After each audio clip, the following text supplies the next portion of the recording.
In this demonstration, in this tutorial, I would like to show you how to add sound to this file, but it's going to happen in 3 simple phases. In the first phase, we have to find the sound that we want to put in here. In the second phase, I actually drop it in here. And the third phase is how to save it, how to render it properly. So there are 3 phases. The first phase, I'm going to go to soundbible.com and I'm going to look for a simple sound, really quick sound, because my animation happens over just 100 frames. So I don't need a very long sound at all. And this one says it's 2 seconds. Really simple ding sound. And so to save this sound, I want to go to the name of the file and go ahead and click on that. It might give you an advertisement. You might need to cancel out of something. In this case, it sends me to hear it again if I want to, and it gives me all of the things I could have typed in to get to this sound. But it's over here on the right that I'm interested in. I'm interested in this MP3 file, and you would think you just click on it to save it, but you can't. You have to right-click on it. So right-click so you get the menu, and you're going to go to Save Link As, or it might save target as. Save link as or save target as. And I'm going to call this ding. I'm paying attention to where I'm saving it as. And I want to pay attention to MP3 down here. If it says something else, you might want to try another file. I'll go ahead and hit save.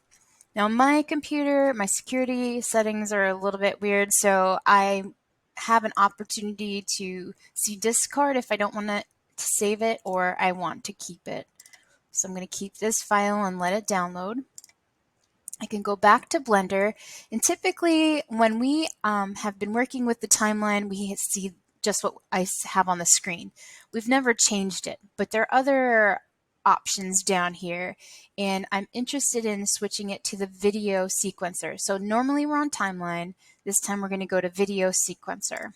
We're going to change that, and this is where we add the audio.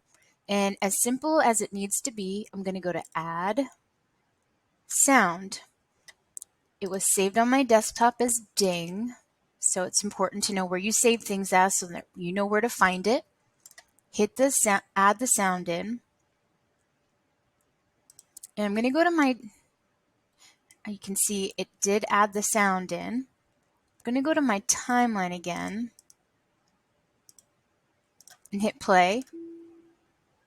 So because I was on this frame, it added it on frame 100. If I want to add it to the beginning, I'm going to drag this to where I need the audio to start. So I'm switching between video sequencer and timeline, and I'm just going to test this movie out again. And so now my ding played a little bit earlier. It didn't play at 100, it played a little bit at 30, and that's because I moved the actual audio trip, the audio track in my timeline. So that's the second phase. So I now have my animation and my audio. I saved the audio, which was first phase, and then putting it in here, which was the second phase.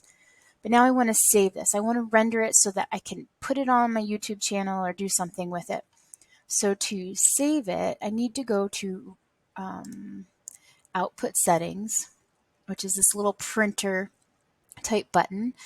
I want it to start on frame 1. I'm going to change this down to 110 as the ending. I only need to render those frames because that's as long as my movie is. If I go to my timeline, I can see it ends around 110, but there's some different settings down here. So I'm going to call this, save it to my desktop as audio test. And then some other changes.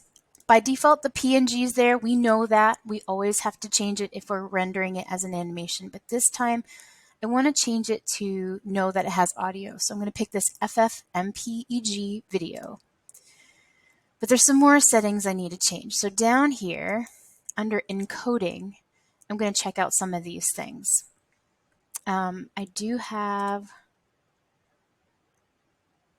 a container I'm going to put as an AVI because ultimately I want it to be an AVI. And then if I click on audio, I do have audio in there and it's an MP3 file.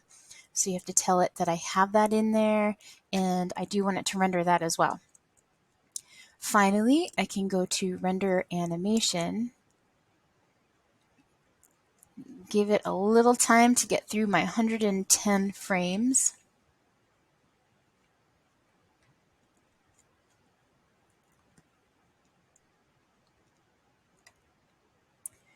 And then once it's done, it's saved to my desktop. I can play it and I have my audio inside my file. So it's just wrapping up. We're going to go ahead and test this out.